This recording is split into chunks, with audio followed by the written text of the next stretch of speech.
Master minds commerce చదవాలనుకునే 10th inter విద్యార్థుల తొలి ఎంపిక. Welcome to Suman TV. Telugu బిడ్డ కరెంట్ లేని గ్రామంలో మచిలీపట్నం దగ్గర అవనిగడ్డలో పెర్రచివర్ అనే గ్రామంలో పుట్టిన ఆ వ్యక్తి బీటెక్ పూర్తి చేసుకొని ఈ రోజున 10,000 కోట్ల కంపెనీకి బొండాడా ఇంజనీరింగ్ ప్రైవేట్ లిమిటెడ్కి తీసుకెళ్లాడంటే ఆ తెలుగు వ్యక్తి అందరికీ తెలియాల్సిన వ్యక్తే. ఎందుకంటే బొండాడా ఇంజనీరింగ్ అధినేత బొండాడా రాఘవేంద్రరావు గారు చాలా కష్టపడి ఉన్నతమైన చదువులు చదువుకుని ఒక పాలేరు కుమారుడు ఈ రోజున ఒక తెలుగు బిడ్డ ఇతర దేశాల్లో కూడా తన వ్యాపార సామ్రాజ్యాన్ని రెన్యూబుల్ ఎనర్జీని సోలార్ని విస్తరించాడంటే ఆశ్చర్యపోవాల్సిందే. అటువంటి వ్యక్తి మొన్న ఇంటర్నేషనల్ మ్యాగజైన్లో ఉన్నారు. తర్వాత 9,000 కోట్లతో అనంతపురంలో సత్యసాయి జిల్లాలో మొన్ననే సోలార్ ప్రాజెక్ట్స్ ఓకే చేయించుకున్నాడు ఆంధ్రప్రదేశ్ ప్రభుత్వంతో. దాంతోపాటు ఏపీలో పాటుగా హైదరాబాద్లో ఈ బొండాడా ఇంజనీరింగ్ కార్యకలాపాలు విస్తరిస్తున్నాయి. హైదరాబాద్ కేంద్రంగా పక్కనున్న తమిళనాడులో కూడా దాదాపు 400 మెగావాట్ల విద్యుత్తుని ఒప్పందం నిన్నే కుదిరింది.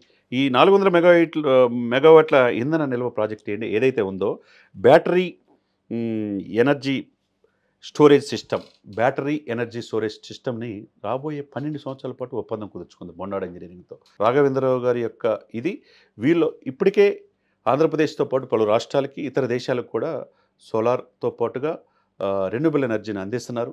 12 సంవత్సరాల పాటు ఇంధన నిల్వలకు సంబంధించిన ప్రాజెక్టు బొండాడా ఇంజనీరింగ్కి చూసే బాధ్యత తీసుకుందని మనం అనుకోవాలా.